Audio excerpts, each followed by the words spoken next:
Olá, o Senado Federal recebeu em audiência pública a presidente da Petrobras, Maria das Graças Foster, para falar sobre as irregularidades nos negócios firmados pela empresa. E quem conversa conosco sobre o assunto é o senador Álvaro Dias. Nós iniciamos hoje, senador, a CPI da Petrobras, mesmo que de uma maneira informal. O senhor acha que esse processo inevitável já começou? Olha, na verdade o governo tenta, com esta presença da Foster no Senado, reduzir o apoio à instalação da CPI, como se fosse suficiente um depoimento com algumas informações e, sobretudo, com uma confissão de que o governo brasileiro fez um péssimo negócio ao adquirir a usina de Pasadena, no Texas. Nesse ponto, ela reiterou a posição da presidente da República, né? Exato, que é contraditória com a posição do ex-presidente da empresa, o Gabrielli, que recentemente na Câmara dos Deputados afirmou ter sido um bom negócio. O que Graça Foster diz hoje é que foi mau negócio.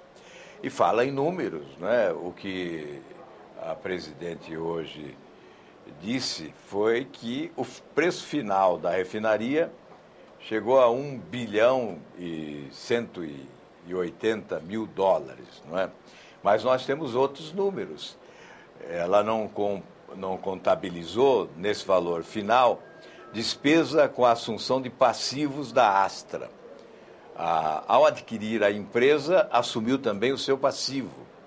Despesas com a adequação de instalações. As instalações não eram suficientes para que a empresa pudesse operar e, por isso, houve necessidade de efetuar despesas com a adequação das instalações, isso mais 175 milhões de dólares. E depois, despesas diversas aprovadas em atas, 218 milhões. Aí nós não sabemos que despesas são essas, não é? 218 milhões de dólares. Então, o valor total gasto com a aquisição da usina de Pasadena é de 1 bilhão 746 milhões de dólares. E qual é o valor atual de mercado da refinaria? Essa foi uma pergunta feita lá. Exato, 200 milhões de dólares. Portanto, o prejuízo do Brasil até agora é de 1 bilhão e 500 milhões.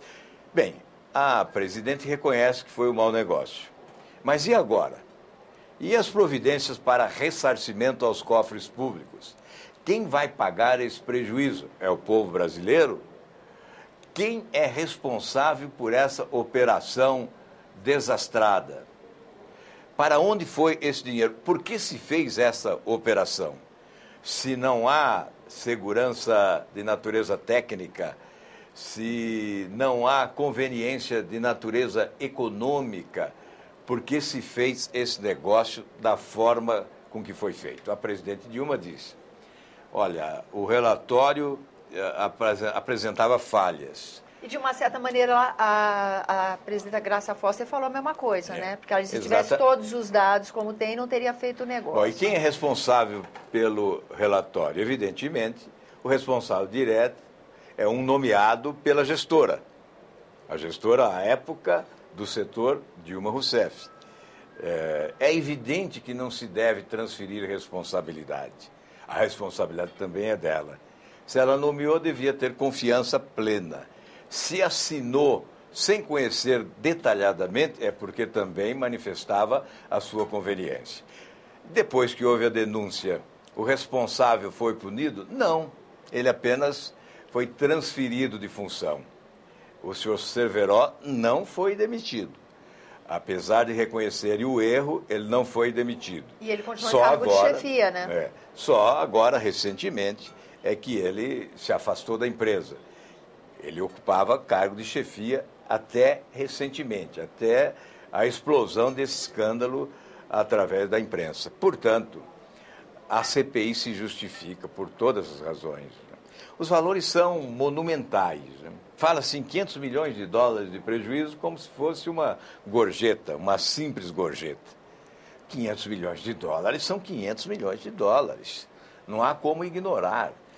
A grandeza da Petrobras exige agora uma CPI para protegê-la. Quando a presidente Dilma diz que nós queremos destruir a Petrobras, ao contrário, nós queremos salvá-la.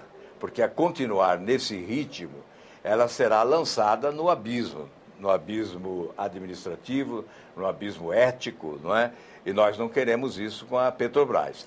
Por isso nós estamos propondo uma CPI para responsabilizar, para separar a empresa dos seus malfeitores. Senador, agora a oposição também recorreu à STF pedindo que seja preservado o pedido de instalação de uma CPI que exclusivamente investigue a Petrobras. Já temos aí 15 dias que isso aconteceu e um silêncio ainda do STF. Isso é uma resposta velada?